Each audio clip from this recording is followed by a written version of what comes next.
Yeah. This is real spill, real deal, knockout Holyfield. There's no kill, Bill, get real, we really on the field. Blood, sweat, and tears steady spill as we make the real. And no blocking shots, we always hot like Harden with the steel. We gon' rebound like we build, catching bombs like Tyreek Hill. Hard work gonna make the meal, sticking by to give me chills. Upper echelon, who? Young, Lacy, Miles, and Phil. Just some dapper duns, having fun while speaking on the real. Ayy, real spill, getting news here. Yeah, we top tier. And we ain't got no fear. Hey, what you wanna see? We gon' be on your TV. Catch us Monday back to Monday, bringing news right to your seat. And you know how it be. Yeah, you know how it be. Catch us Monday with the live. We've been prepping since like 5. Or just catch us on the podcast. You'll find it a real surprise. Cause it's real spill, real deal. Knockout Holyfield. There's no kill, Bill. Get real. We really on the field. Blood, sweat, and tears steady spill as we make the real. And no blocking shots. We always hot like Harden with the steel. Hey, Phil, the marshmallows still gonna swell up, right? We still talking about these marshmallows? We still talking about it. Come on, man. I'm not trying to hear that no more. We gonna hear about it. We're not. Yeah, I don't think so. Yeah, all right. Yeah, okay. Hey, guys. Settle down. Let's save it for the show. Done. What's going on, everybody? Welcome back to Real Spill 601, your favorite sports show. You got me, your host, Yuan Nichols. We got Larry Deon Lacy, man. Nah, this Eric, this Deon. We got Larry Lacy. This Deon, that's Eric. You know what I'm talking about? Boy, Larry Legend. Deon Lacy, Eric. It's been, what, a week off? A couple weeks, man. But hey, we back. We back. We got to talk about some things. There's been a lot of stuff going on. First of all, make sure y'all call us in if you got any questions about the show. The number should be on the screen, you know what I'm saying? Call-ins are now available. We back at it again with the call-ins. So first things first, man. We gotta talk about the NBA Finals. We haven't talked about it yet, and they've been waiting on Real Spill to speak on it, so here we go. The Golden State Warriors are now NBA champions once again as they beat Boston. The Boston Celtics at TD Garden, winning the series 4-2. Steph Curry won his first Finals MVP on the NBA Finals and now is a 4-time champion. Lacey, what are your thoughts on this year's Finals? Well, I guess I gotta go first, man. Phil. Hey, but my take on this is I told y'all that the Warriors gonna win in 6. It was effortlessly win. You know what I'm saying? Effortlessly. Yes. Draymond and his podcast, they did a job. You know, I can't knock them. Clay and Steph said this wasn't going 7, especially Steph Curry. And kudos to the Golden State Warriors. They played an amazing game, amazing series. They made sure that this game was not going to be in the wire, in the wire, come down to the wire, and they played great basketball. Like they was all the way sound-hearted, wanted to win this game, and I knew Curry was going to win MVP because, like I told my colleagues, that this series was a point to prove. Getting number 4, this was the point to prove that they can do it without KD, and they did it. They did do it without KD before he arrived, and that Steph and Clay is up there on that Mount Rushmore, especially Curry, is one of the top 10 players to ever play the game of basketball. So with this trade deadlines coming to shake up, man, it's going to be an interesting basketball season when it comes back into season. But man, Boston, they didn't really give it at all. Game 6, I'm just going to keep it real. The Warriors jumped on them pretty quick and pretty early, and it was all they wrote. Curry was making lights out shots. Clay and the supporting cast was playing quality basketball, and they won that ring. They did not want to go back to Golden State for Game 7. Right. So they took care of business on the enemy's turf in hardwood, and they came back and they came out victorious. So kudos to Golden State Warriors. I knew that was going to happen. I always said the Western Conference was going to win this series. Either it was going to be any team in the West, Memphis or the Warriors or Phoenix. They was going to take care of anybody in the East, and the Warriors came out on top, and they came out victorious. So I can't knock it. Yeah. So I'm gonna dive into this finals. First off, this overall playoffs, the theme I feel like on this playoffs, what it showed was this: one, there was never really a true juggernaut in the playoffs. Most of the teams were all pretty good, had them maybe 1 or 2 stars, and the teams that lasted longer were the teams that had more depth. What won these playoffs, in my opinion, was continuity and defense. At the end of the day, most of these teams had strength in numbers. And the ones that got to the Eastern Conference Finals, West Conference Finals, and then to the NBA Finals, most of them had continuity. Most of these squads have been together. Really, the core players have been together for about at least 3 to 4 plus years for most of these teams that lasted far this playoffs. And with the scheduler starting to get back to normal, even though they still was kind of a little weird scheduling with coming off of COVID, the teams that were deeper won. On the Warriors side, Steph Curry, he deserved the Finals MVP, averaged 30 throughout this series. I gotta give him his props. He's now a Finals MVP. But I've been hearing best point guard of all time. No, like that. Not yet. I can't give him that yet. I can't give him that. Not over Magic. I can't give him that. But Magic got 4 rings. 4, 5. He got 5. Magic got 5. But still, we could for sure say that Chris Paul is not the best point guard of all time. We could for sure say that. Yeah, but no, I don't think nobody was ever arguing that Chris Paul was the best point guard of all time. Now, it's going to be interesting to see what they do with Andrew Wiggins, Jordan Poole. They're all up for contract extensions. Andrew Wiggins he earned his money. Andrew Wiggins earned his money. He was that guy. Lacey, I will say this: the one thing you did have wrong was you doubted Andrew Wiggins a couple times during the playoffs. I did. You had 2 or 3 times you doubted on these playoffs.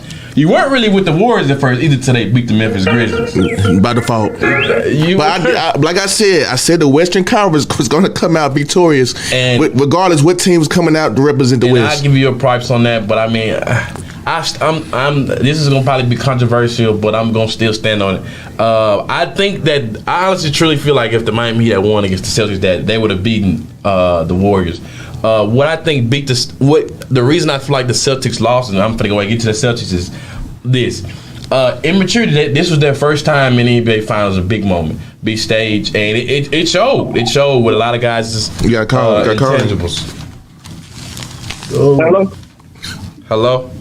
Hey, man, all I got to say is, first off, this is real spill? This real spill, Phil?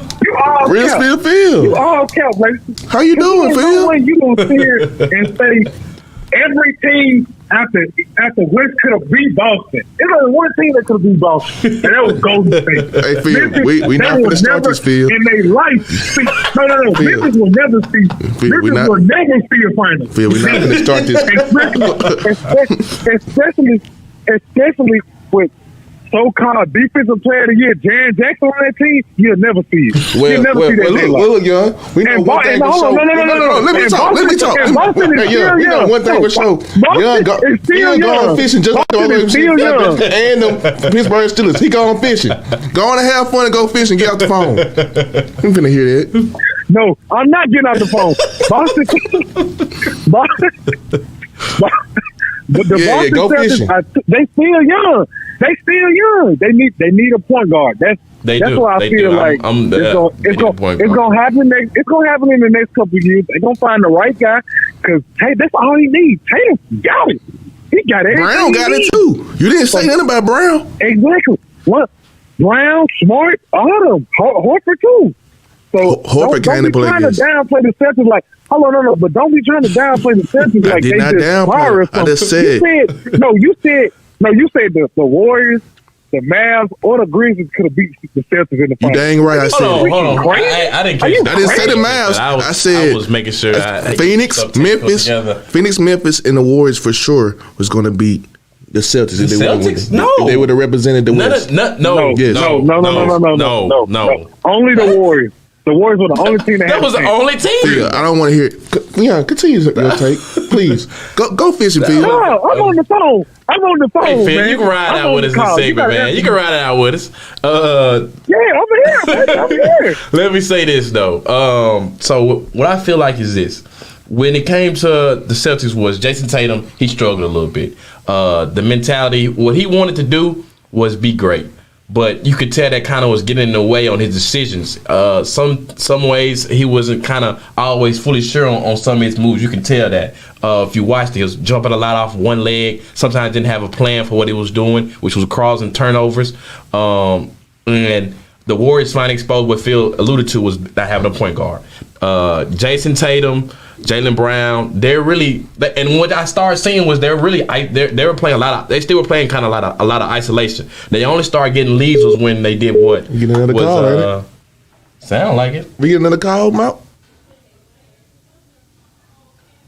All right. But, yeah, so if you saw that, they were really kind of starting doing a lot of isolation. The only time they made runs was when the ball was moving. Al Horford was getting into it. Marcus Smart was getting into it. A lot of guys were scoring all together, and they were scoring more so in team-oriented styles. But Marcus Smart, Defensive Player of the Year, but we see he's not really a true point guard. He only averaged, I think, like 3-4 assists these finals, and that's just not going to cut it. Being a point guard, you've got to initiate the offense, and he didn't do that this series, in my opinion. But with Jason Tatum is pick up the phone. Hello? Hello? Hello? Yes. Hello? Hello? Hello? Can y'all hear me? Yeah, we can hear you. Go ahead. Hey, my thing is this. Real Smith Field need to go fishing like Lacey said. Look, Lacey called it. He's the only one that said that the Western Conference was going to win. I know the episode and everything. I was telling them all along that Real Smith Field need to go fishing like Lacey. Yes, he do. Yes, he do. And Lacey called it. So, real quick, do you agree with what he's just said, though? He said if the Grizzlies or the Suns, you said the Mavs, too? No, I didn't say the Mavs. He said the Grizzlies or the Suns would beat the Celtics. Do you agree with that? Phoenix couldn't beat the Mavs, so they can't beat Boston. And I thought they were my favorites to win it all, and they couldn't do it. But the only team that could beat Boston was the Warriors out of the West. Was Golden State. But Boston should have lost in the Eastern Conference semifinals. Well, that's 7-game series. That was against the Bucks. Yeah. I mean, yeah, if it was a fully healthy Bucks squad, they probably would have beaten them. But that's what I'm saying. They won 7 games, and they ain't even have the second best player. They should have lost in the Eastern Conference Finals for sure, though. We were just one shot. But that's all I wanted to say. I just wanted to call in and give them that comment. Yes, sir. Appreciate it. They love to hate me on this show a little bit. All right. Shout out to Pops. We can hear good on these headphones.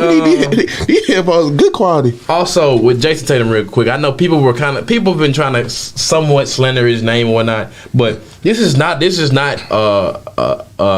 something that's new that we haven't seen before. Multiple guys have struggled in their first 1 or 2 finals when they've gotten there. A lot of great all-time sending players. I can't. I'm losing my mind. But great players have struggled throughout. Kobe Bryant only averaged 36.9% field goal percentage his first finals when he played with Shaq. Their very first finals. That's really the exact field goal percentage Jason Tatum averaged this finals. LeBron James got swept his first final, and then we know what happened year 2 with the Dallas Mavericks. If they would have beaten him, he would not have won Finals MVP. Dwayne Wade would have won it. He averaged, I think, 27 that year. I feel they gave Dirk that ring. I'm gonna be real with you. They sold out. They sold out like Cam Newton. Be real. You had Magic Johnson. They were calling him Tragic Johnson against, I believe that's against the Philadelphia 76ers. So you've seen a lot of great players, all-time greats, legends. They've struggled in the finals. It's okay to have that learning curve. Now, how do you respond is the question. Do you go like Devin Booker, who did not get the job done last year and then come out and put a sticker up second round against the Dallas Mavericks and don't prove that he's a superstar? Or do you respond and continue to play well? Because at the end of the day, Jason Tatum had a great playoffs. He still had a great playoffs. But the finals was probably his worst. Was his worst series of the playoffs. Really, was his worst series in a long time. If you really look into it, Jason Tatum has been a solid playoff performer. Really, almost just about all of his career. Wherever the role that he was asked to do, he fulfilled his job just about every series that he played. Yes, he didn't always come up on top, but Jason Tatum always seemed to prove that he could play at an elite level on most of his playoff career. So at the end of the day, I think what just killed him was experience.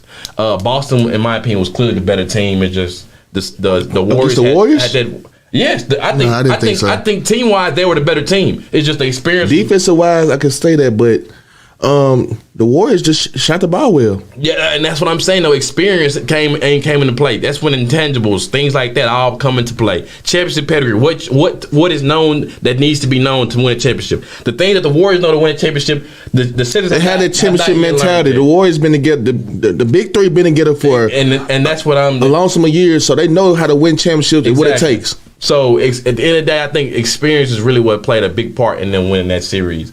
And I mean, hey, kudos to Steph and those guys. They're not winning next year. They are not my lock to go back. They're not winning next year. There are a lot of betting favorites, but I am not. They are not my lock to go back though. Hey, they got to go to them trenches in the M. That's all I gotta say. Memphis is not. They got to go to them trenches. And if they mess around and get KD, I'm not a big KD fan up and down, but hey, I don't see it. I might be a rider, guys. But after the break, we're going to stay in the association and we're going to go into this Kyrie Irving drama with the Brooklyn Nets. The Mississippi Link is an African-American female-owned newspaper with a trusted voice that is highly respected throughout the city, state, and nation. Our motto, keepers of the knowledge for people who speak the truth since 1993. Significantly influences the thoughts, attitudes, and buying decisions of its readers. Call us at 601-368-8481 for your advertising needs.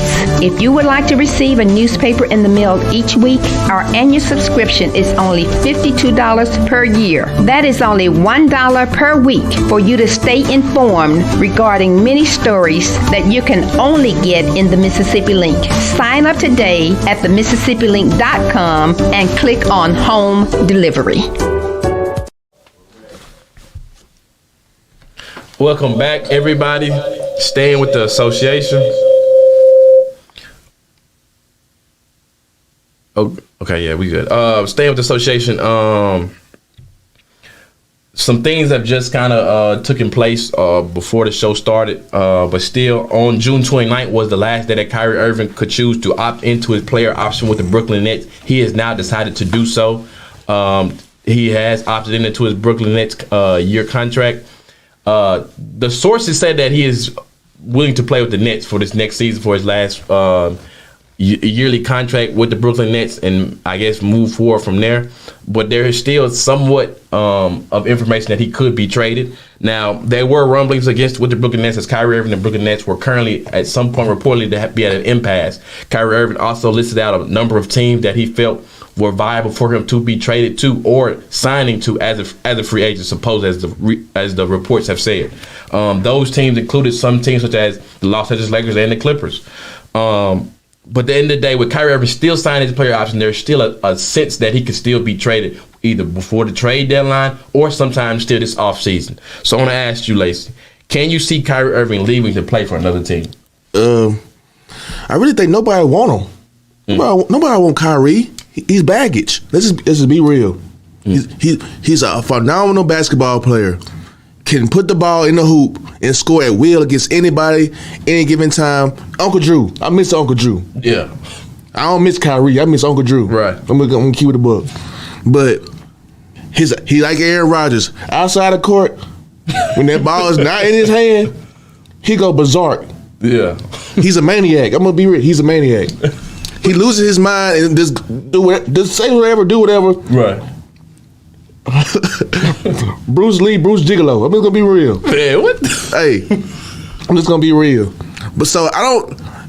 If LeBron give him a second chance and he go to LA, he gonna be on a short leash. Yeah. Short leash, because LeBron not gonna have this go round. He's not. He's trying to win. LeBron's trying to win a ring. Right. Yeah. He's not finna have it, and he gonna have two prima donnas if he goes to LA, because that's the only team that want him. Yeah.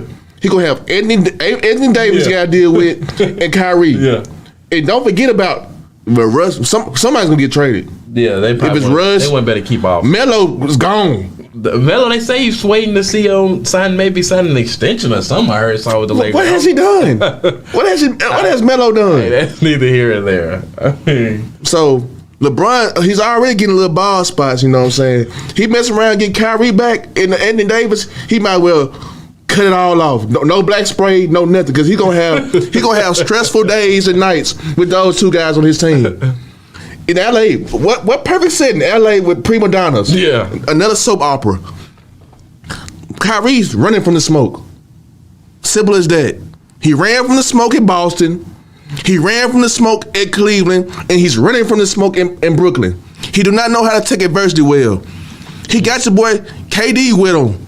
A living bag. He want the heart and the will to win at any given moment. And Kyrie continue to fold every given moment. He folded, he folds.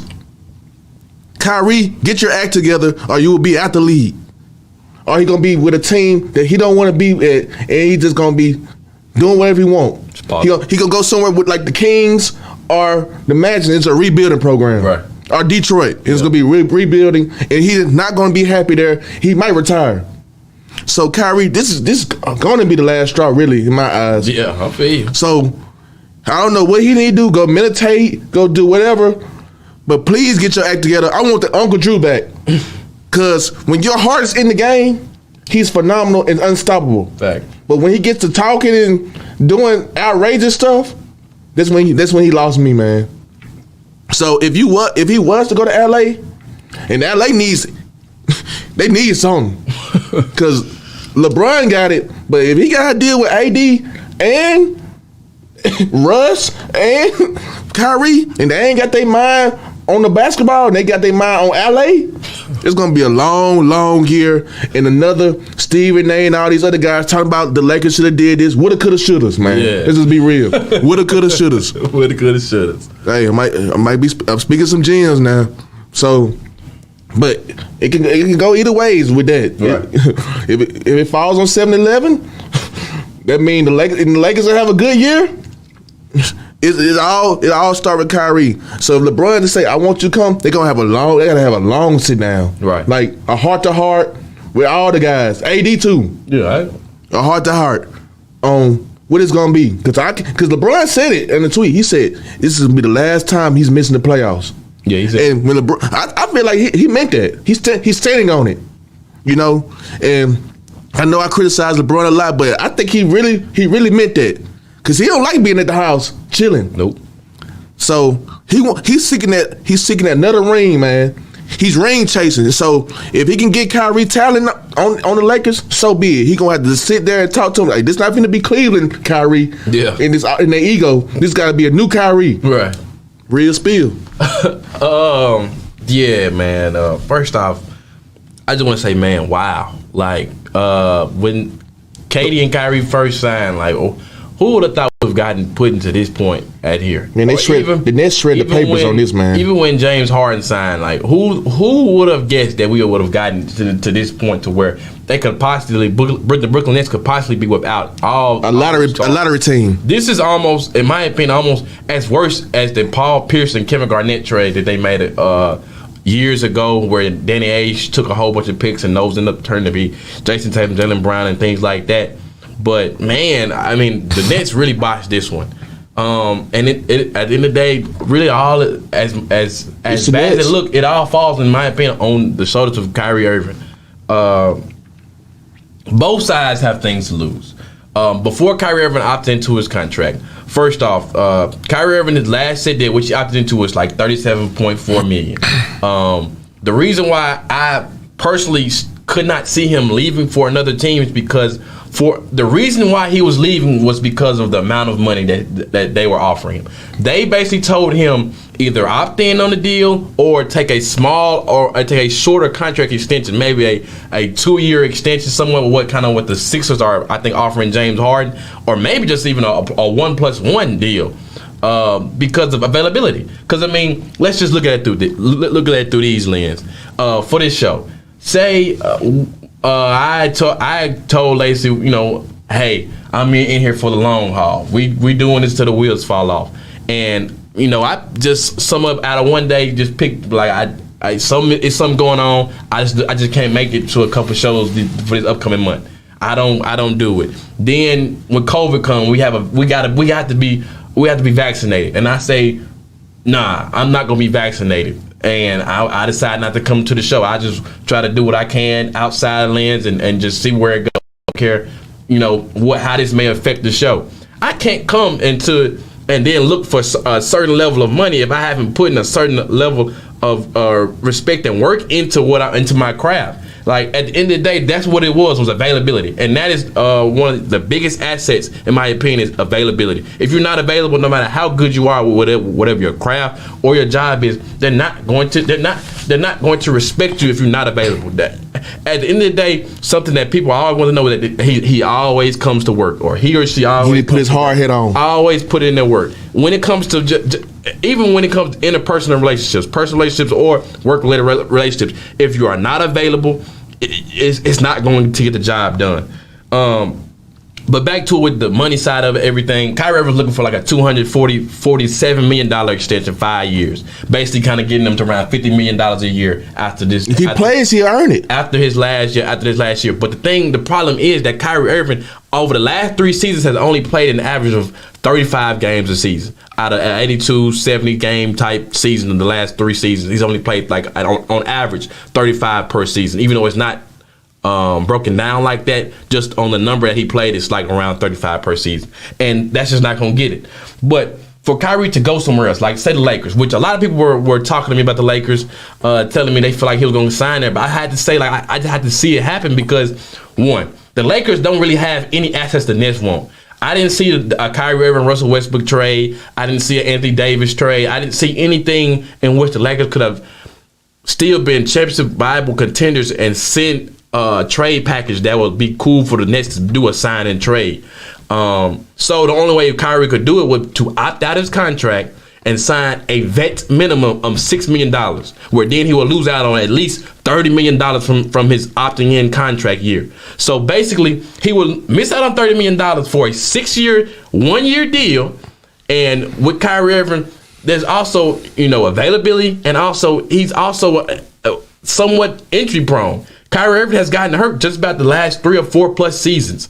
And at the end of the day, that also comes into play with availability. So how smart would he be to take a deal that is not really secure for the future long run with being a long-term deal, then missing out on $30 million? I just didn't see it, because at the end of the day, this was about money. So then when it comes to other teams, like Lacey said, nobody else, as reports have said, nobody else wanted him.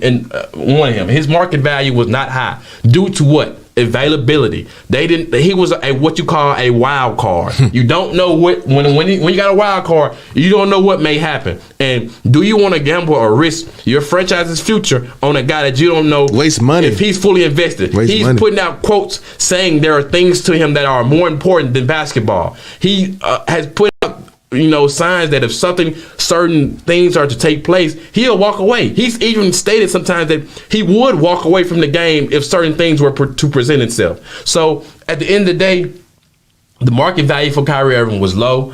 So I think he had no choice but to opt in. Do I still see a team signing and trading for him? No, I do not.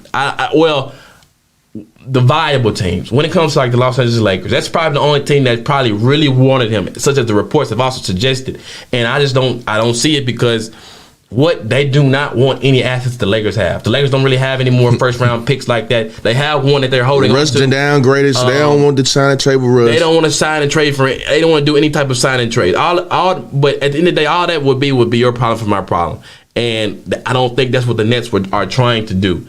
At the end of the day, I think Kyrie Irving had less leverage than the Brooklyn Nets. Both of them had something to lose, but I just didn't see Kyrie Irving walking away from $30 million. In my opinion, he'd be a fool to walk away from $30 million. Like, at the end of the day, you know, basketball is basketball, but, you know, as you see, Kyrie Irving is still about his money. That's why he opted in. If he was so deeply rooted into his convictions, then he would decide to opt out, play on a 6-year deal, which would probably not be the safest option, but play on a 6-year deal on whatever contending team that he could possibly sign for. But no team other than the Lakers were going to give him a long-term deal. No team was going to give him a long-term deal.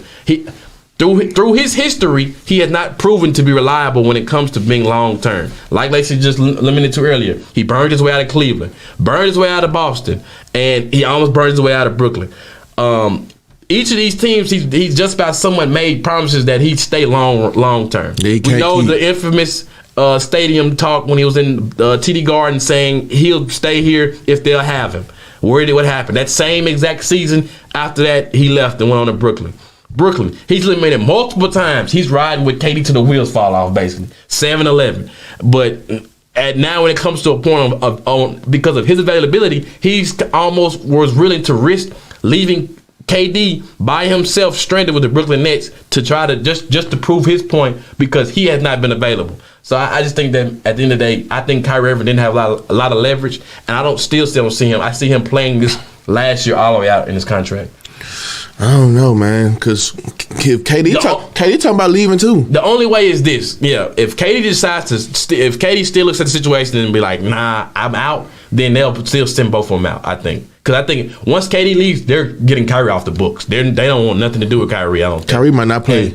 I think it might not be a contending team that Kyrie Irving gets moved to. He does not have a no trade clause. They could trade him anywhere where they find the most valuable amount of assets to trade for him.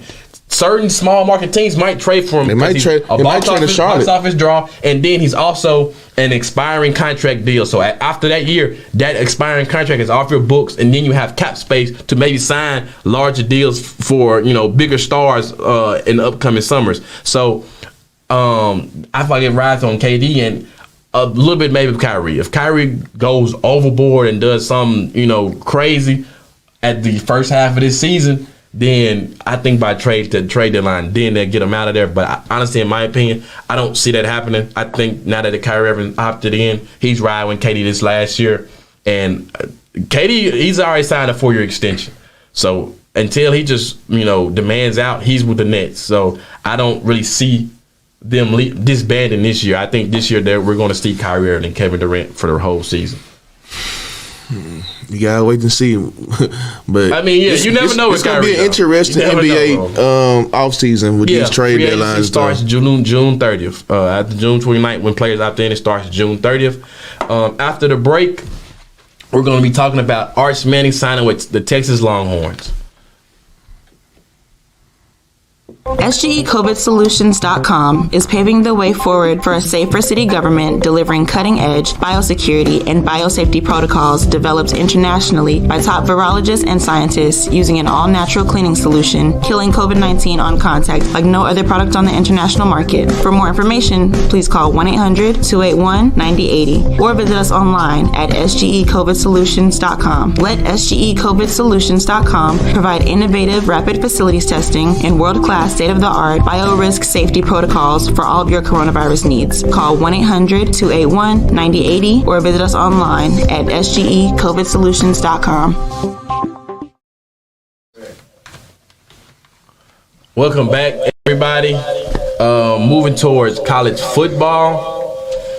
Arch Manning, the nephew of Peyton and Eli Manning, has decided to commit to the University of Texas Longhorns. Some are surprised to see that Arch Manning decided to pick Texas with the draw of Ole Miss, the history that his family has had, and maybe with Peyton going to Tennessee.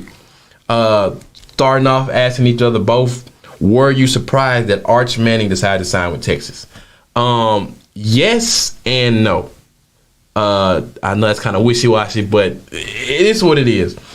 At the end of the day, Arch Manning, he seems to be a talent. He seems to be a talent from what we've seen and with his high school clips. The Manning family, first off, is they're like many people say they're about their business. Everything they do, they seem to excel in. We all know Archie Manning, legend, Saints legend, great quarterback, Ole Miss legend. Archie's actual dad, Cooper Manning, who played I want to say receiver for Ole Miss.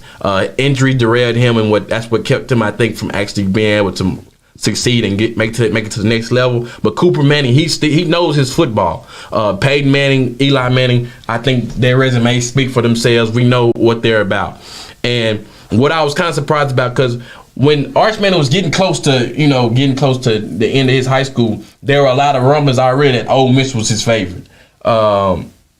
I guess maybe due to the lineage of his family, with his dad going there, his grandfather going there, and his uncle going there with Eli, Archie, and Cooper. But that's what I was thinking. I was thinking that Ole Miss was going to get back on the map. I'm not gonna lie. I think Arch Manning is the real deal. I don't think there's anything to kind of just think that he wouldn't be the real deal. I think Peyton and Eli are giving them as much information as they can throughout the small career he has had so far, which is why has been so successful. It's because he's a Manning. And I thought that, I was thinking, man, Ole Miss might get back on the map. You put them in the SEC with Ole Miss, they got a chance. They probably won't win it all this year, but it's going to be an attraction. He's going to definitely be an attraction, and then hopefully with him they can start building recruiting classes that would be more valuable for him to move on in the future until his junior year. He's probably out there his junior year, his third year. Sure. Once he's eligible to leave, I think he's going to the league. But as far as every other team, Peyton decided to go his own way. He wanted to build his own name, and that's what it seems like Arch is trying to do by going to Texas. But at the end of the day, I think what really swayed him was Steve Sarkisian, NFL coach who runs an NFL-type offense. And I think that was really the biggest reason why Arch Manning decided. Coached at Washington, California, Alabama, USC. I think that's really was the biggest reason why he decided to go there. If you look at Steve Sarkisian's resume, his quarterbacks go to the league. Most of his quarterbacks, when he get them, they're going to the league, and they're used to running NFL type offenses. Now this is a big one for Texas, because Texas hasn't been on the map in a while. Since Vince Young. Vince Young, really. Let's just be real. Honestly, it really since Vince Young. And Arch may have something to say about trying to become the best quarterback in Texas history, but this is big, because I think the Texas were like 5-7 last year, or something like that. Like Texas hasn't really just been. They haven't had a solid quarterback since Colt McCoy. Yeah, it's been a while. It's been a while, and I think the reason why Peyton and them probably stayed away, but discussed with them like this is. At the end of the day, Arch isn't looking about college football. I think we all know his biggest goal is to get into the NFL, which is the league. And I think what this is here is for him to prepare for the league. Make sure that he's already comfortable running NFL type sets and offenses, seeing certain things and getting his mind ready for that next step, so he can still continue to hit the ground running and play at an elite level when he gets to the NFL. He doesn't really. It's going to be learning curves, but I don't think he wants to have long learning curves. I think Arch, as long as he is willing to, his family's going to stand behind him, and he's going to continue to rise to levels to where once he gets to the NFL, he's going to be one of these young rise and start type quarterbacks where you can already know he's like that. When it comes to the Joe Burrows, the Justin Herberts, guys like that, we already know are the real deal. And so I just think at the end of the day, what really was the biggest part of that was just to be able to play on an NFL type offense. And then I think one thing I wonder on is, how big do you think the NIL deal is? How big do you think this NIL deal I was going to say that in my take. No, we know the Mannings are not strapped for cash. Bank Plus, all these things, man. With us being Mississippi, we've seen the Mannings in their endorsements. They're making their money. They're not hurting for nothing. They're not strapped for cash. But I'm gonna be real. I think this is the biggest NIL deal ever. I'm just gonna keep it buck. It's under wraps right now. But it might be 7. The reason why he didn't go to Tennessee is because the Samoan is a 5-star quarterback. He's a Hawaiian Samoan. It's worth $8 million in Tennessee. That's why he didn't go to Tennessee. And we know about Alabama powerhouses. They can get anybody they want. But don't get me wrong, Arch Miller is like that. He's like that. They said at one point though, it's probably his second best option that he was looking for was actually Georgia. He was looking at Georgia. He was going to go to Georgia. It probably been a nice one, but he probably wanted to run not more so a college offense, but probably wanted the NFL style offense. But that's why I just wonder. And as you see, like we discussed probably like 3 shows ago with these NIL deals, Texas is going to start getting on the map. They have the most amount of boosters. NILs money. They have boosters. They've been had boosters. It's Texas. The state money they have and the NIL they can create because of how big and what Texas state is. They're going to be able to offer these guys more. Hence why these Texas schools are not getting these stars. And back to what I was saying, that's why I said Nick Saban said it is because there's a lot of unknowns. Yep, and if you got more, if you got more, you can do what you can and make it work. We all know what time it is, man. The Mannings are a business family. We all know Texas. The University of Texas and the University of Mississippi. Don't get me wrong. Ole Miss has the bread, but if you think I'm not going to the University of Texas, and he's a Manning, and you going not A&M, not Tennessee, Texas Tech, not Houston, you are going to Hook 'em Horns. Hey, they got bread. Yeah, they ain't got the Ole Miss bread. They have Texas bread, and it was a perfect business play. And second of all, guess where Oklahoma and Texas going to? They move to SEC. They are moving to the SEC when he become a freshman. They are moving to the SEC. So you playing with the guys. You playing with the big dogs. Alabamas, LSU's, Florida's, Georgia's. And I think that's another play in the part. They want to start a legacy and they want to build Texas up. Right. Now they ain't want to wait. They want to be like how Missouri and the other guys when they came into it. We going out the door. We going to the SEC championship. Right. Out the door. That's another reason they played the part. SEC and you Texas, and he's a Manning. Don't get me wrong. Everybody thought he was gonna go to Ole Miss because how it tied up. You know, Ole Miss had a big. They were going. Man, he was gonna be Hollywood. Man, he was gonna be Hollywood. Of course, he was gonna be like Justin Bieber at Ole Miss. Yeah, you know, he was gonna be the biggest thing walking at Ole Miss. He's the biggest thing walking in Texas too. Yeah, he's basically the biggest thing walking in Texas too, though. Y'all thought but he probably nationally, as far as being more so a national brand, Texas was the better spot. The better brand. That was the better brand. Spot, yeah. Texas is the showcase. Old money wins money. Yeah, no, Texas. Let's just be real. They outbid Ole Miss. We gonna be real. Texas outbid Ole Miss by a landslide. Ole Miss couldn't keep up with Texas. No, we just gonna be real. Mississippi School is not gonna keep any Texas. We just keep it real. Texas will hit the ground running, ready to ball. They know when he going to Texas, recruits finna pick up at Texas, and they not gonna be the same Texas we saw the previous 6 years. Right. It's gonna be a new Texas, and they gonna let the SEC know that hey, we going back to them Vince Young days. Right, and I think that's what kind of probably played a part in them deciding to go into the SEC was once these NILs opened up, they knew that they were going to start being able to have a more plethora of resources to get these players to start playing for their schools, and that's the mecca. The only thing with Texas though is this though. His freshman year, I think he's still gonna be a draw. It's just gonna be an attraction. They're gonna be good. I don't think they're gonna be. This don't be burnt out like Shea Patterson. We're going to see flashes. We're going to see flashes of how great this kid probably is, which I think that he is. We're going to see that he's like that. Oh, them men is gonna get him ready. Yeah, they're gonna get him ready. Like, born leader. He's gonna be a born leader. Day one. There is very small doubt in my mind that he's going to fold in this situation. I think he's going to come out. His sophomore year. He's probably gonna make a run for the Heisman. He's coming out the gate like Shador. Yeah. He's gonna hit the ground running. And but the only thing is with Texas is this. Their first year with him, I don't think they're gonna be contending. I don't think it's gonna be no bumps and bruises. He gonna come in like Trevor Lawrence, man. I'm gonna be real. But you gotta think about it though. When Trevor Lawrence came in, he had a squad. Texas is still building their squad now. Maybe his sophomore year when they can start getting more recruits, and maybe even that it may take to their junior year to where they have a full, complete team to actually make a run for it. Because at the end of the day, they got to respect. The SEC is still not. Let's not take this lightly. The SEC is still the best college football division there is in college football.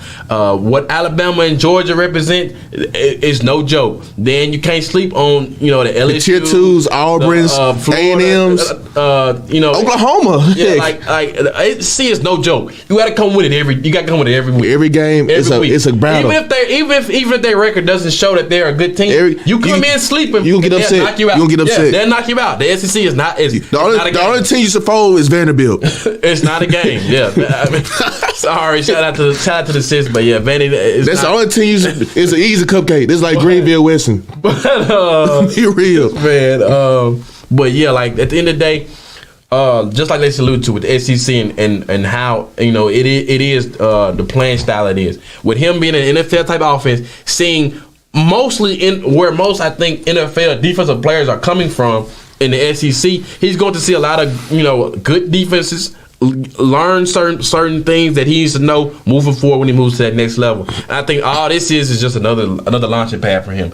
They know that he's going to be league ready at the end of the day. He has the Manning stamp of approval. There's no doubt in my mind. He's league bound. He's going to be like Shaq's son. Even if you don't do well, you're going to the league. Hey, I'm going to keep it in a buck. Hold on now. I'm standing on it. Let's remember now, Sharif just came off of surgery. I know. I just want to put it out there. If he don't do well, he's going to be just like Shaq. So he's going to the league regardless. But I will say this though. When it comes to I feel like it's gonna be probably NFL recruits already watching him once he sets foot in that facility. They're gonna be watching his practices as from a freshman until his junior year. I think teams are going to keep a close eye for him by his junior year. No doubt they send him up to win the Heisman. No doubt. Yeah, I see him making a run for the Heisman by his junior year. I don't think there's no doubt in my mind that there's going to be a lot of tanking for arts, just like there were in certain years they've tanked for Trevor Lawrence. A lot of pressure going to be on Steve Sarkisian because look, let me be real. If you don't do well, you're getting out of there to get Lane Kiffin. Simple as that. Simple as that. I call it. I'm calling it. He have a scrubby year. They're going to get Lane Kiffin. He's the offensive guru. Yeah. Simple as that. And Lane Kiffin ain't scared to leave no powerhouse to go to another powerhouse. We've seen the timeout. Yeah, Lane isn't, but he just moving to another situation. I don't know. I just can't see him doing it right now. Maybe they give him Lane Kiffin by his bread. You give him the right money. He's running over there. I mean, yeah, I guess Texas is bigger. What I just said, Texas is bigger than Ole Miss. Steve Sarkisian, you was on the hot seat, coming at the door. I'm standing up for real. Yeah, I mean, I think it's going to be some pressure on Steve though. If they don't show a certain level, they're going to get Lane Kiffin. I'm telling you. Well, one thing they can't do, they can't go 5-7. They can't go 5-7. The first. They gonna give him a 2-year trial. He has to have at least a winning type record or 500, where they've snuck a couple of wins off of some powerhouse type teams to where they can continue to move forward with Steve. Because I mean. Yes, we know he knows his football. The numbers, the X's and O's, he's clearly ahead of the game. At the end of the day, he knows more football than we probably know in his finger. But if he's not getting that job done, they're going to have to look at his They're going to get Lane Kiffin, and they're going to probably ship him out. I'm not going to say Lane Our Dan Mullen. They're going to get somebody. They will look to move and get somebody else. He's going to get bounced. Offensive oriented or something like that can get Arch to play at the best of his ability. Because at the end of the day, when you sign a kid like this, especially to probably the amount of NIL money they just did, it's only one thing they got on their mind. He probably got the biggest NIL deal in history.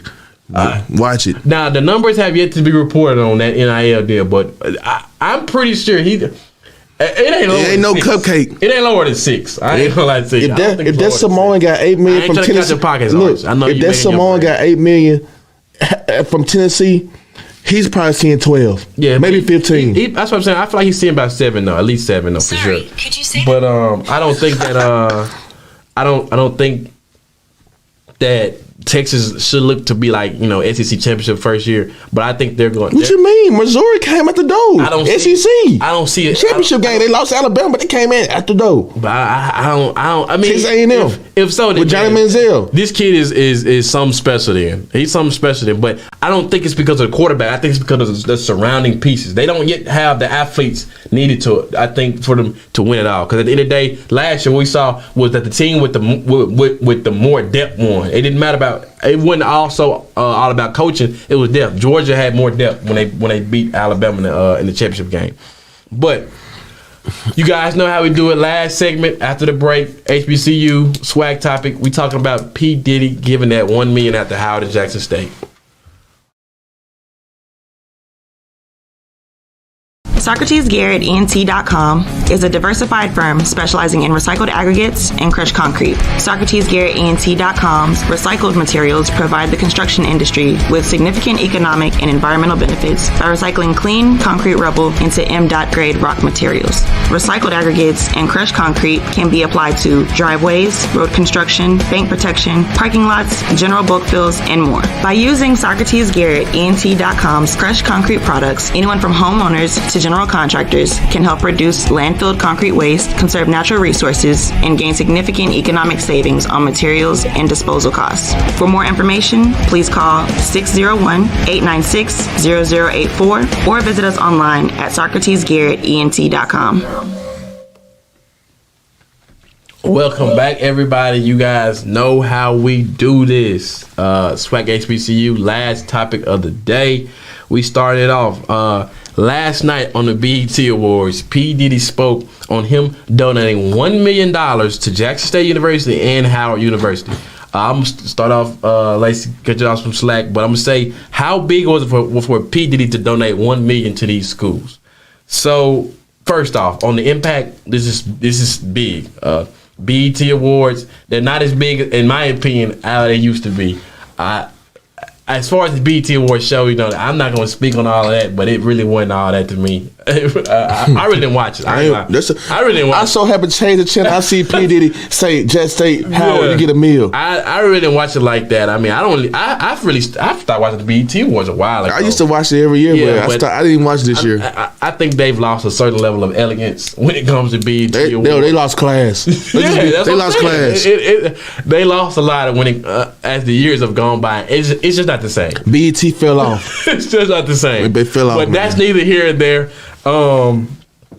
Yeah, man, this is big. $1 million to these schools. It's gonna be big to see what they do with that money. But I'm gonna probably sound like I'm hating a little bit. But this is what all I want to say is this, though, man. These are arguably the two most known. Tier 1. Probably the two most known. Let's be real. They are Tier 1. The two most known schools right now in the nation when it comes to HBCUs. But I just gotta say this, man. God, where is the love for the other schools at, man? We continuously see Jackson State, Howard. They sending money. FAMU, Southern. Donate. I'm name dropping. I'm tired of it. Yeah, but where's the love for the Alcorns, the Valleys? They do a little bit for Benedict, Southern, but Langston. These small HBCUs. Where are these small HBCUs? Where's the appreciation? Miles College. The national attention is always on these big schools, and they talking about they're doing everything they can for these HBCUs, which granted, I still welcome and appreciate the thing that they're doing, because at the end of the day, this is still helping us move to that vision where HBCUs and SWACs are back on the top of things and are looking eye to eye with these big SECs, ACC, and all these other schools when it comes to just prestige and everything. And where's this money going to? And I'm gonna get that too, but I'm just like, man, where is the love at for the other schools at? And yes, I am a product of Alcorn State when it comes to undergrad, but I just want to know, when are we gonna start seeing people take the stand and commit and do certain serviceable acts to these other HBCU schools? Because I don't think that there's highlighting enough light. Yes, this school going broke. I'm glad. Let's be real. This school going broke. I'm glad Jackson State is receiving their money. We know Deon probably had something to play for it. Not to play in that. Not far so as himself, but because of the light that he has shown onto that school. But where is the love at for the other schools? That's one of my biggest Where's the love at for these Tier 4, Tier 3s HBCUs that needs it? And second off, it's just going to be interesting to see what do they do with this money. Now, I'm not speaking off football program. I'm just speaking off experiences. Sometimes administrations don't do right when they donate that money. I've seen it. Lacey have seen it. We've seen it multiple times where, I don't know what they're doing with that money, but it's not going towards, I think, the benefit of the students. Now, I may be wrong. I might not see the numbers and I'm not in those meetings when they conduct it, but from the outside looking in, it does not. more times than not, for me, the student consistency of students on the campuses, they feel like that the money isn't going towards something that's beneficial for them. And I think that should be when these people donate that type of money or whatever the donations they may be, that the first priority should be the students. But yeah, it's gonna be interesting to see. I think when it comes to the money for the football team, I don't think there's gonna be no problems with that. I don't think whatever their cut is, it's gonna go there. I think Deon ain't gonna get his. When it comes to anything for football money wise, I think they're going to pay that. We all know the football program. The football program is straight. Yeah, I think they're going to write that check. Can this money go towards the academic side? Yeah, I see what you're saying. The dormitory side or something. Come on now. Right. Like, I ain't gonna even do it. Go ahead, bro. You go ahead, though. I'm good, though. I'm not gonna even do it. I'm not gonna even do it. Say what you gotta say, man. Man, it schools is piss poor out there. I hate to say it. Yeah, no. It looks horrible. No, it looks bad. Y'all must forgot. Hines and Utica and Kahoma, they are HBCUs. I mean, they are HBCUs. Yes, but it is tier 3 and 4 schools, okay? Like Benedict, Caffin, Langston, I mean, Russ College, Tougaloo. Tougaloo ain't hurting on no money. Let's be real. Tougaloo, no. I mean, Tougaloo got that private. They more private. But it's schools that can't keep the doors open. They just opened up. They just opened up Morris Brown, and they finna get them loads of money. Yeah. Let's just be real. They finna get them loads of money. But it's schools like, I hate to say it. I love the Delta. But it's schools like Mississippi Valley State. Yeah, I think the Valley people probably it's schools like hating on them.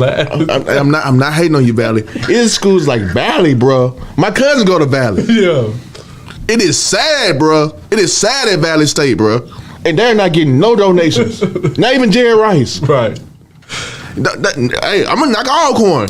It's sad at Alcorn. It is sad. It is sad at Lot. Right.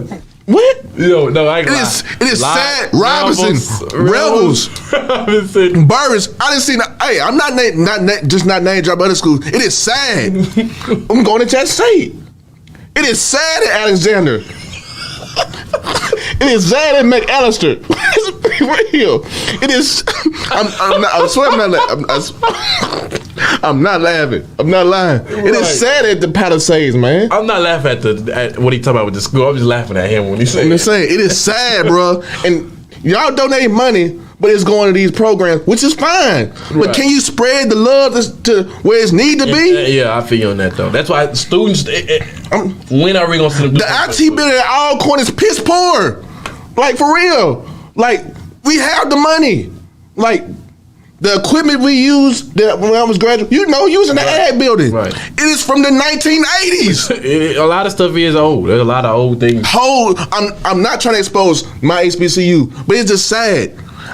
Lord knows at Valley and these other schools dealing with the same problems, and the celebrities is given to the tier one schools, you know what I'm saying? All this love. Always Howard, Jackson State, and FAMU, those. Clark Atlanta. Yeah, Clark Atlanta. Morehouse, Spelman. It's always them. The easiest don't get me wrong. School. Don't get me wrong. They probably need to. No, I've heard some. But they're not hurting and they're not managing the money. Yeah.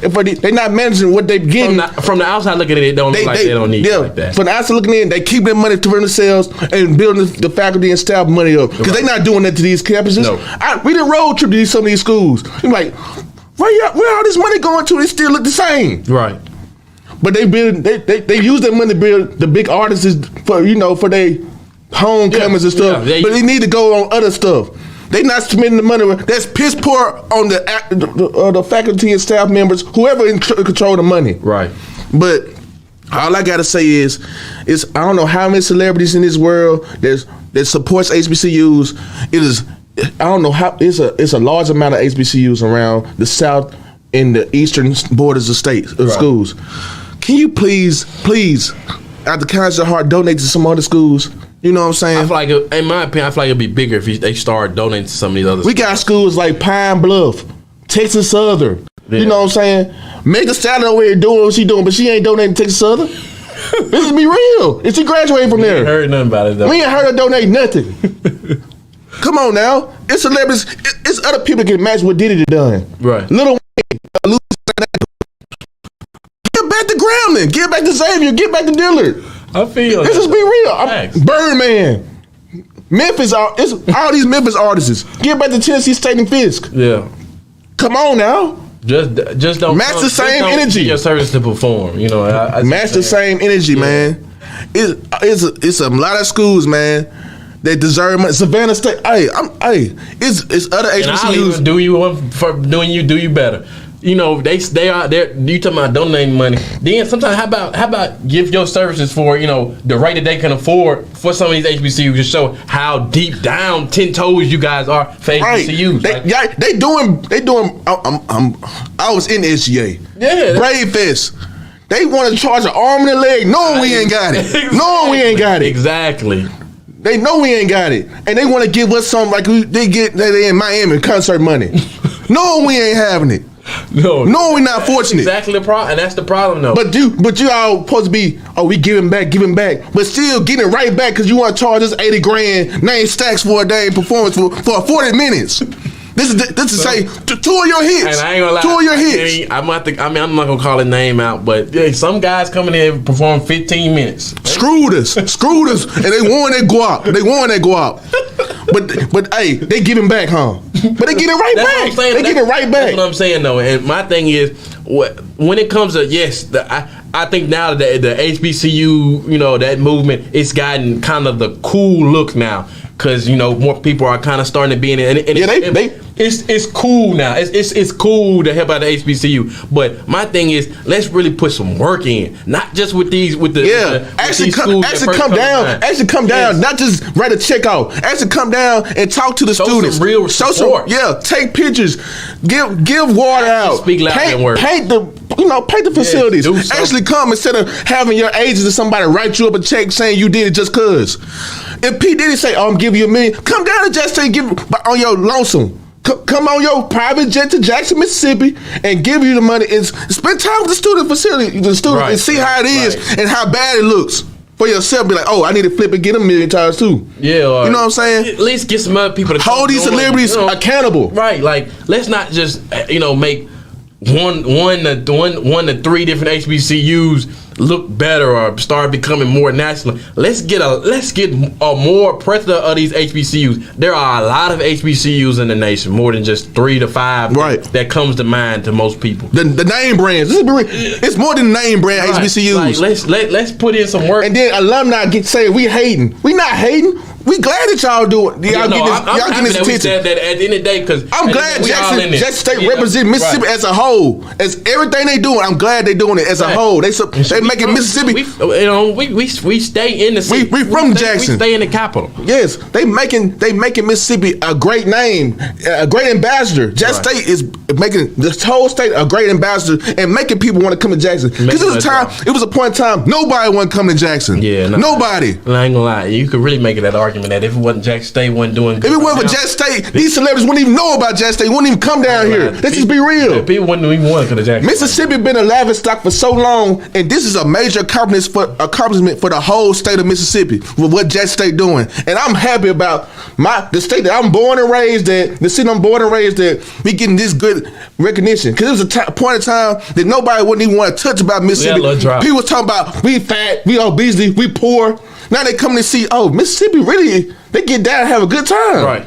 I'm commending what Deon is doing, Mo Williams doing, everybody doing at Jackson State. Because if it wasn't for him, we'd still be a laughing stock. Yeah, no. And we got a long way to go. We still got a long way to go. They just build bridges for the whole South SWAC, MEAC, NAIA, JUCO, everything. Yeah, we still got a long way to go, but at the end of the day, I think that it's the stepping stones. We gonna get it. Everybody else will get their love too. Let's start. We need to get to the point now that now it's time to start holding people accountable. All right, the movement is set, but let's start holding these people accountable when it comes to this HBCU movement. Don't be just like, as they say, t-shirt wearers. Don't just be a t-shirt wearer. Be really about that action and be 10 toes when it comes to what you stand on, and show that you really 10 toes down with what we got going on down here when it comes to HBCUs. Like we keep saying, name brand names, things that come to mind. Let's do it bigger than that. Make sure that you really are invested, not just with the commercial. And it's not just celebrities.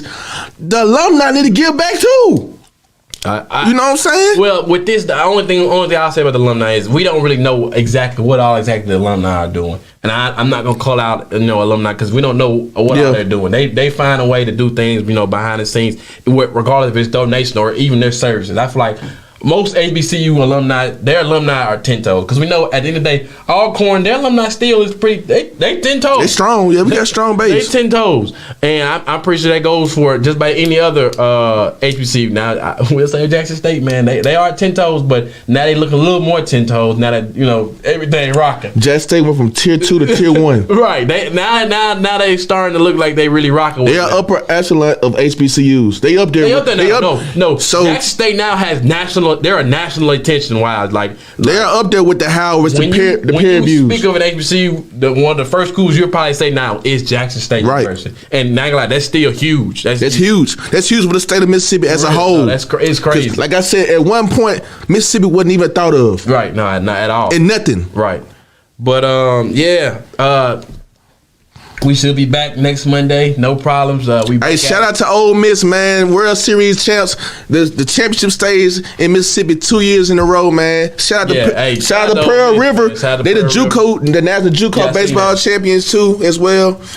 Mississippi. We on the come up, man. Mississippi is like that now. Shout out to the little bro, man. Happy birthday. Shout out to 23 Jordan year. Yes, sir. Shout out to Colorado Avalanche being the Stanley Cup champions of NHL. I know y'all don't watch hockey, but I do. And shout out to Real Spill Phil, man, join us today. Hey, special guest by Real Spill, man. And appreciate your pops. We'll see you guys next week. Yes, sir. Get out of here. Advertise on WeBelieve.global, a brand new digital media platform. Share your brand with our audience on our many global live stream TV broadcasts and over the radio. For more info, visit WeBelieve.global or call 800-492-5186, option 1.